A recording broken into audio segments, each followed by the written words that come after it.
Let me start with the women's team.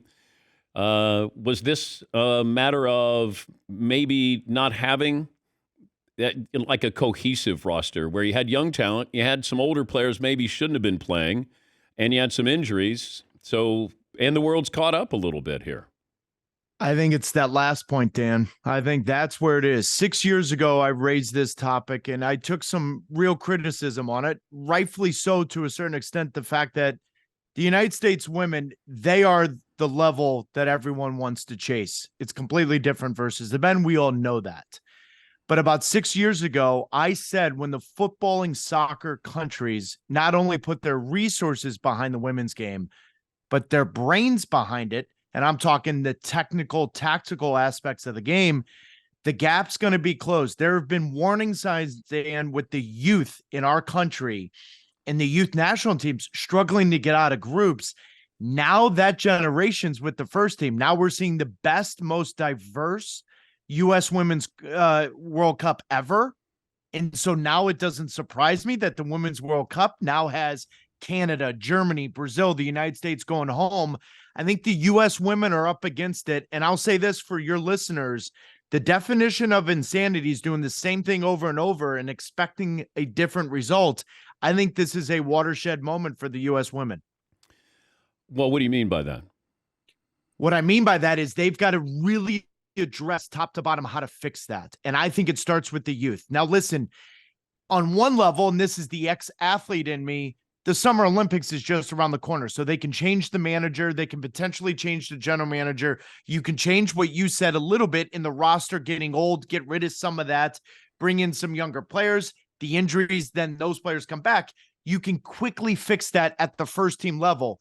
But what I'm talking about is systemically, you've got to make sure the 14s, the 16s, the 18s, the 20s, the 23s, the rest of the world's catching up to us, Dan. And if we as a country are just relying on athleticism and fitness, we could be behind the eight ball, not only in the next World Cup, but for the next 8 to 12 years. I think it's a systemic issue. And I think the United States Federation behind the women's side needs to address that top to bottom.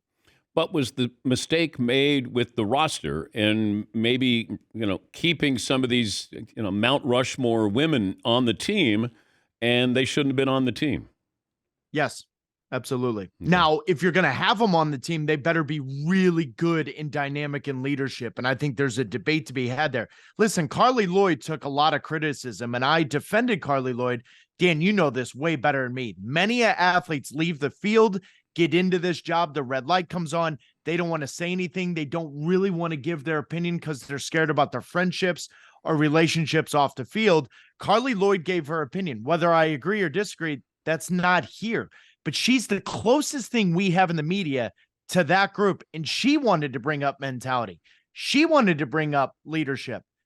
I got to listen to that, Dan, if I'm going to listen to anyone. And so I think there's a real good argument that they relied on reputation versus repetition, and I think it may have caught up to them. And it's a polarizing team. No doubt. I didn't realize I forgot how polarizing they were to a certain segment of America, and there were people celebrating the U.S. I don't remember a U.S. team playing on a big stage in any sport where we reacted or people reacted that way. Like, yeah, good. I'm glad. Go home. Why?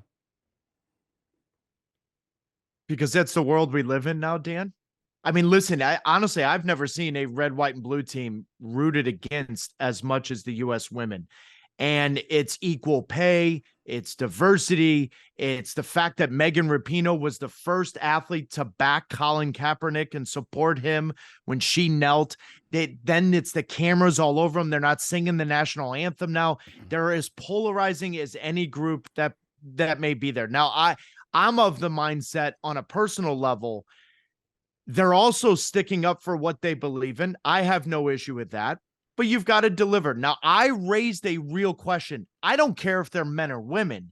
You are two-time defending world champion. And if you come into a stadium and dancing and singing, you're bringing more attention to yourself than is needed. You're already the two-time world champion. You don't need that. You didn't see the French national team come into the 22 World Cup dancing and singing on the men's side. Now, I criticize that. Now, all of a sudden, Dan, I'm called a bigot.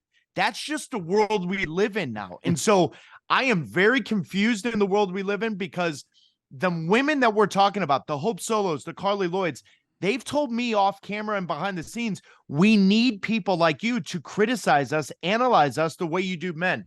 Dan, when I do that, I'm now called a bigot. I'm now called a sexist. And so you're asking me, I don't know really what the answer is, but I do know this is one of the, if not the most polarizing teams in the world of sport. Make no mistake about it.